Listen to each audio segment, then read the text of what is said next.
నమస్తే శర్మ గారు. నమస్కారం. ఈ జుట్టు పోలిగాడు ఎవడరా?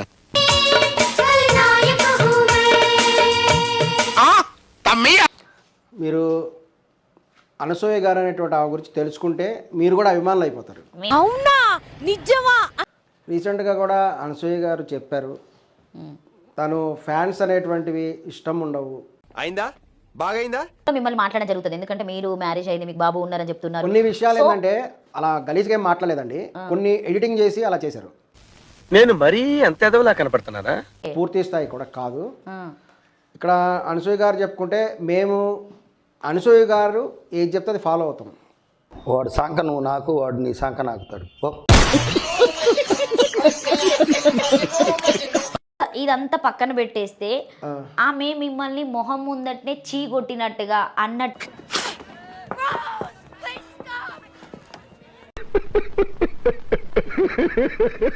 డైరెక్ట్ అడుగుతా, మీ ఇంట్లో అందచందాలు అనేటువంటివి కేవలము చీరలలో ఉండవు.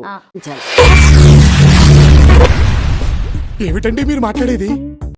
చీరలో అందంగా కనిపించరు, మిగతా వాటిలో అందంగా కనిపిస్తారు అని అంటున్నారు. అంతేగా అంతేగా ఒక ఫ్యాషన్ గా స్టైలిష్ గా అందంగా ఉంటారా? కొబ్బరి నూనె పెట్టుకొని బొట్టు అంతకుముందు ఉండేది, కానీ టెక్నాలజీ అభివృద్ధి అవుతుంది, కాలం అవుతుంది. ఒక స్టైలిష్ గా, ఒక యాంకర్ కూడా, ఒక హీరోయిన్ ఎలా స్టైల్ గా ఉంటుందో యాంకర్ కూడా స్టైల్ గా ఉండొచ్చు నిరూపించారు. హలో బ్రదర్, ఓకే నువ్వేం మాట్లాడుతున్నావు అర్థమవుతుంది నీకు. కోఆపరేట్ అవడానికి కారణం అనసూయ ఒక కారణం. ఎస్, అనసూయ గారి యాంకరింగ్ ఒక కారణం. అవును, ఒక కారణం. అందులో రోజా గారి నవ్వు ఒక కారణం. రోజా గారి స్మైలింగ్ చూడడానికి జబర్దస్త్ చూసేవాళ్ళు కొన్ని లక్షల మంది ఉన్నారు. పిచ్చి అంటున్నారు తెలుసా జనాలందరూ.